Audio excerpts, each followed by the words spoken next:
In 2025, I will scale my business to $1 million per month, and I'm gonna be documenting the entire thing here on YouTube. But I realize that's quite a bold claim to make as a homeschooled high school dropout with no GED and no diploma. For reference, last year, I scaled my business to over $1 million.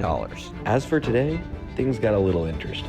Yo, I see you guys from all the way over there. What? No way. It's a Monday. We'll go and keep a client for 6 to 12 months plus. And the reason that is I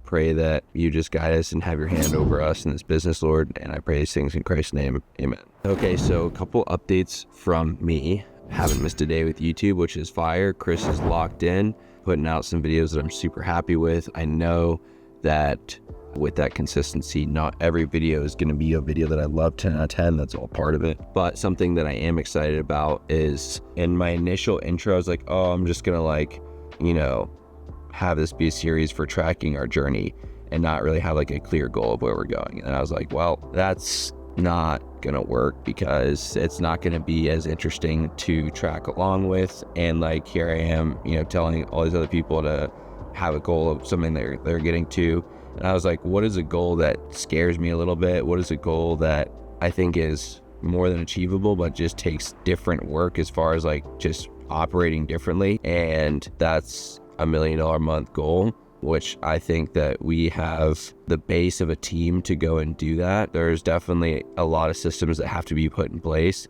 I think it'll take us less time than a year to do that between agency and coaching.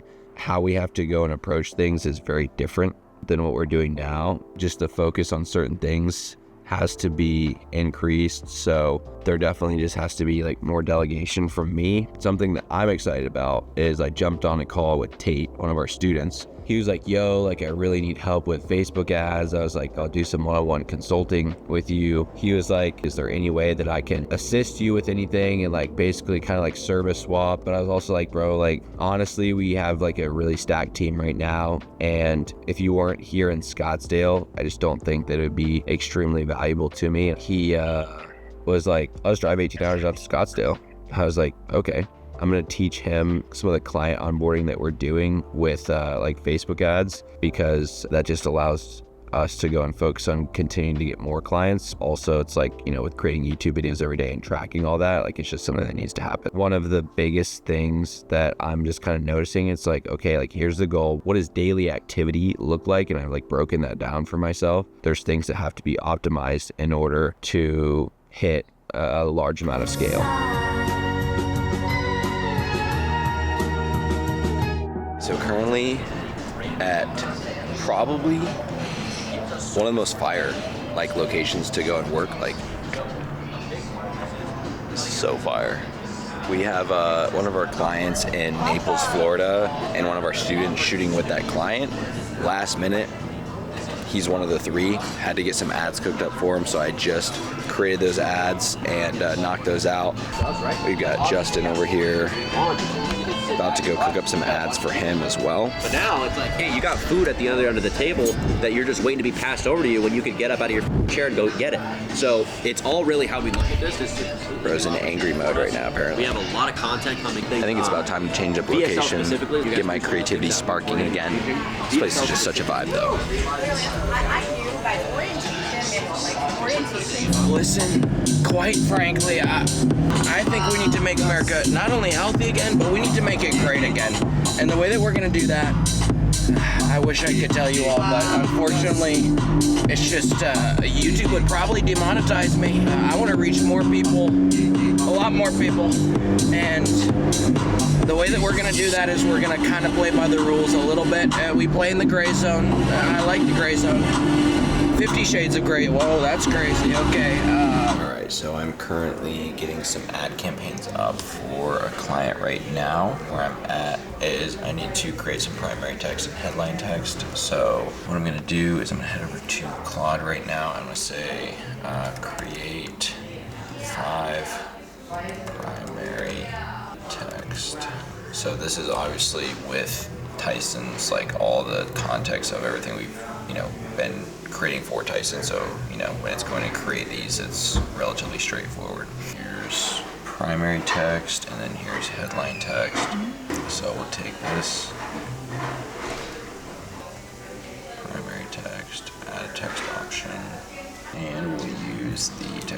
locations as well, so that we have 10 different split tests. Yeah, that's fine. FaceTime Ben Vega. Do you want me to go into AI stuff with some people? I think it should definitely be a little bit dynamic as far as like what they would like. I think us both running series too is very insightful. For sure. Yeah, I think we should plan to do like a little bit of curriculum. I feel like that'd be good, and then we can open up to Q&A. I'm ready. Bye. Peace. The little meet and greet, so we have a couple students. Not quite sure what's going on here, but there's multiple people. What's going on? I don't know. I thought this was us, bro. We were like, no way. It's a Monday. Oh, look. I got Homeboy over here. What's good? What's up, dog? Yo, I see you guys from all the way over there. How we doing? We're doing great, bro. What's your name, bro? Rasta. It's Rasta Tim. How are ya?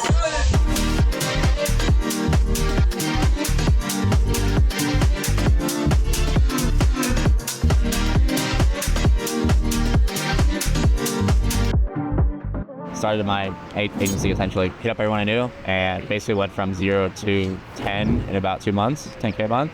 I got up to about 14, and then like every time I was about to hit 15, 20, I would lose one. I just took a big hit and lost a 7K retainer going into January, which was a bummer. I think my biggest bottleneck has been making sure the quality of work is and related to mine. I've never touched any ads, but I come from an e-commerce ad space, so we specialize in e-commerce ads for e-com brands. In the beginning, I had to get anything I could, so we focused on organic for clients. But I'm finding it's hard to scale because producing the amount of quantity you need to grow is tough. The price point I would need to charge in order to make that make sense is like ridiculous. As far as like right now with your bottleneck, do you feel like it's just churn for clients? Do you feel like it's just like the service you offer? What do you feel like is the bottleneck? The biggest client I had, I lost them basically because they had a full agency. Is that an e-com brand?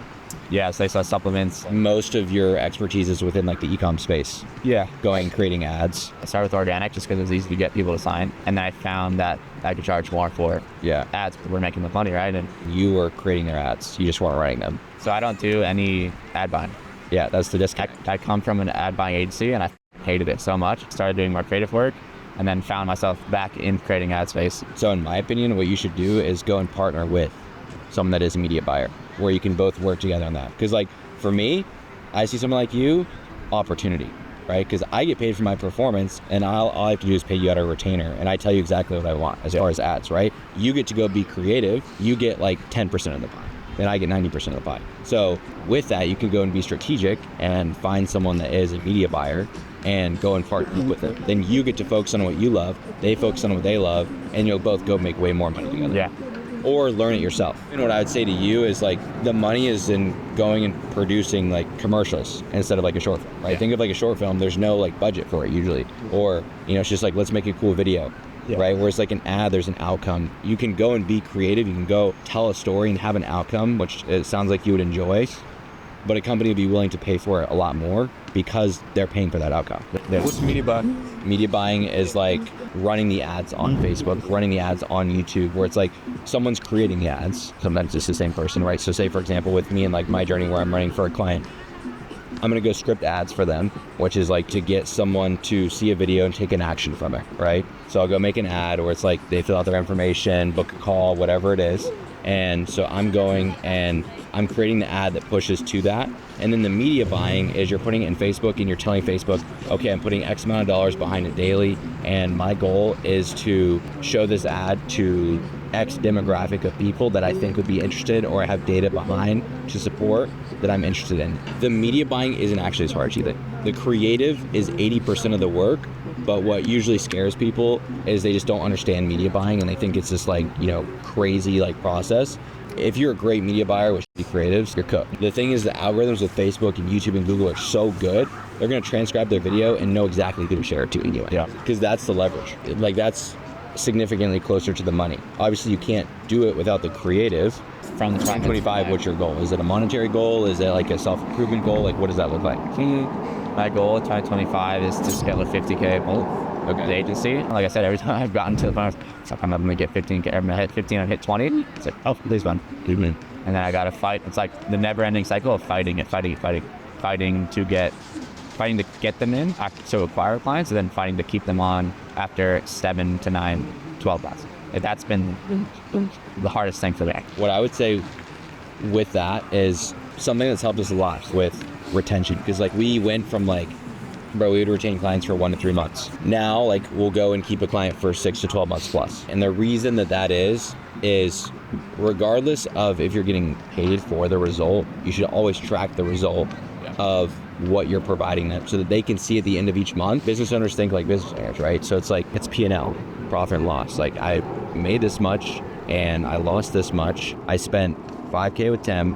How much can I directly see that Tim made me back from that, right? So our clients, they see, because we track everything, okay, month 1, I spent 10K and I made back 20. That single thing there has been the source of like retaining clients so well, because it's all tracked. And like same with moving to ads, like I will not lose clients with ads simply because I have to track everything for my own sake to go and do my job better. Like I need that data to go make data-driven decisions, and then I can present that data to them at the end of the month. Okay, what do you have? What I have. Got something for you, sir. Got something for me? Come here. Here you go. Why did you put it in the toilet downstairs? What? That was This shit was in the toilet? Here, turn on the lights. What? We're not gonna take a piss, bro. Dude, everyone in the crib knew but you. We've been waiting for you, bro. Holy. You can still take a piss in there, it's so flush. Bro, we're leaving that. Okay, so we just had a fantastic meetup with the students and having a little bit of kratom before driving 5 hours, 5.5 hours, but maybe only 3 depending on the speed to go back to Scottsdale. All within legal speed limits. If you see a big number, it's kilometers per hour, remember. But wanted to take a second. We got Mr. Arnold here. Hey. How we doing? What's up, man? Biggest takeaway from the last couple days. Honestly, if you surround yourself with good people, good vibes, and share your success, and they have bigger belief, I feel like it'll also break into your belief. And so like Cam always talks about limiting beliefs. I feel like back then I would always just be on YouTube, and as soon as I I don't know what to do or I don't know what's the next step, I would just shut down the laptop and be like, okay, never mind. But hanging out with Cam and the team, as soon as I ask a question, they're like, why don't you just do this? Why don't you just do that? It was so easy. It was like when you start thinking like them and they have no more limiting beliefs, it starts to break my limiting beliefs. And I think my biggest takeaway now is as soon as I encounter a problem, I feel like now I have the capacity to break everything and be like, oh, I can do that. Oh, next step. It's just the confidence. And thank you guys for bringing that confidence into me. What would you say to someone maybe on the fence about joining Leverage Creator? I would say, honestly, I was in the same boat, being on the fence forever, being on the fence for the past 10 years. I feel like every time I tried something new, I would just kind of get on the fence and be like, never mind, I can't do it, and go back in. And so 10 years later, I'm still doing what I'm doing now. So why does it hurt to try something new that's actually going to work out? And that's why here I am. And I can see the benefits. I'm already going into the next life, and it's all thanks to them. Link down below. Let's take it back to a time when we were so much in love.